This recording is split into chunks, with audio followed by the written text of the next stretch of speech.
ভারতের ভিসা চালু নিয়ে হাই কমিশনারের সঙ্গে পররাষ্ট্রমন্ত্রী এবং পররাষ্ট্র প্রতিমন্ত্রী দুজনের সাক্ষাৎ হয়েছে।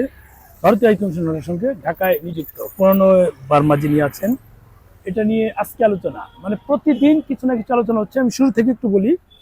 প্রথমে নির্বাচন হলো, নির্বাচনের আগে কিন্তু ভারত সরকার বলেছিল যে যদি নির্বাচিত সরকার আসে তাহলেই কেবল বাংলাদেশের সঙ্গে সম্পর্ক উন্নয়ন সম্ভব, আদারওয়াইজ সম্ভব না। কারণ এর আগে কেন সম্ভব আপনারা ভালো জানেন, ঢাকা না দিল্লি স্লোগান তো অল টাইম চলতোই, সেটা না বলি। এখন যেহেতু নির্বাচিত সরকার এসেছে, নির্বাচিত সরকার বসেছে, এরপর দেখুন এই সাবেক প্রধানমন্ত্রী বেগম খালেদা জিয়া যখন মারা যান তখন কিন্তু ভারত থেকে পররাষ্ট্রমন্ত্রী গিয়েছিলেন। যাই হোক, সেটা আগের খবর। এরপর যেটা হলো নির্বাচন হলো, নির্বাচনে কিন্তু ওই যখন পর সরকার গঠন হয় তখন কিন্তু ভারতের স্পিকার এসেছিলেন, আরো সচিব এসেছিলেন, পররাষ্ট্র সচিব এসেছিলেন।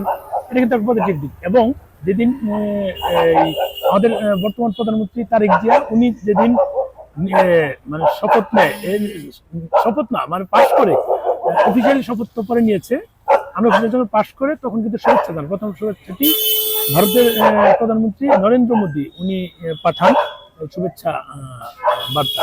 তার মানে ধাপে ধাপে দেখুন, এরপর পররাষ্ট্র সচিব প্লাস স্পিকার, ভারতের যে লোকসভার স্পিকার, ওনারা কিন্তু আসে ওই অনুষ্ঠানে। এরপর যেটা হচ্ছে আপনাদের,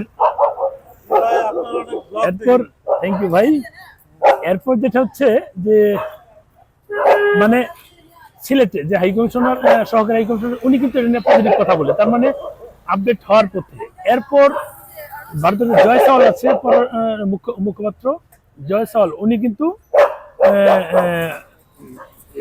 কি যে নামটা ভুলে গেলাম, সরি ভাই ক্ষমা করবেন, এই তারার মধ্যে ভুলে গেছি। উনি কিন্তু মুখপাত্র যে, উনিও কিন্তু ভিসা নিয়ে কথা বলেছে।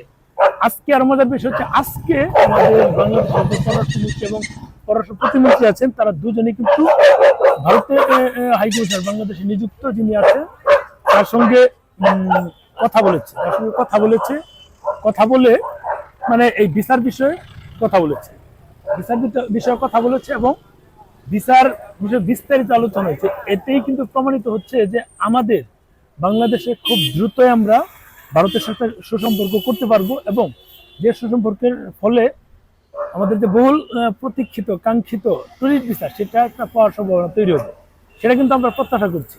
এখন অনেকেরই অনেক রকম মন্তব্য থাকতে পারে, কিন্তু আমার মন্তব্য হচ্ছে এই মুহূর্তে ভারতের সাথে যে সম্পর্ক এগিয়ে যাচ্ছে, গত 18 মাসে সেটা একবারে আতুর করে গিয়েছিল, সেটা মানে বন্ধ করে ছিল, সে থেকে আলহামদুলিল্লাহ এখন পরিত্রাণ পাচ্ছি। আশা করি আমাদের ভিসাগুলো যদি ঈদের আগে না হয়, ঈদের পরে, বা এখানে যদি বলা হচ্ছে নির্বাচনের একটা বিষয় থেকে, নির্বাচনের পরেও এখন তো সব পজিটিভ, আবার ট্রেন খোলার বিষয়ে আলোচনা হবে, এমনটা হচ্ছে। সবকিছু মিলিয়ে আমরা পজিটিভ কিছু আশা করতে পারি।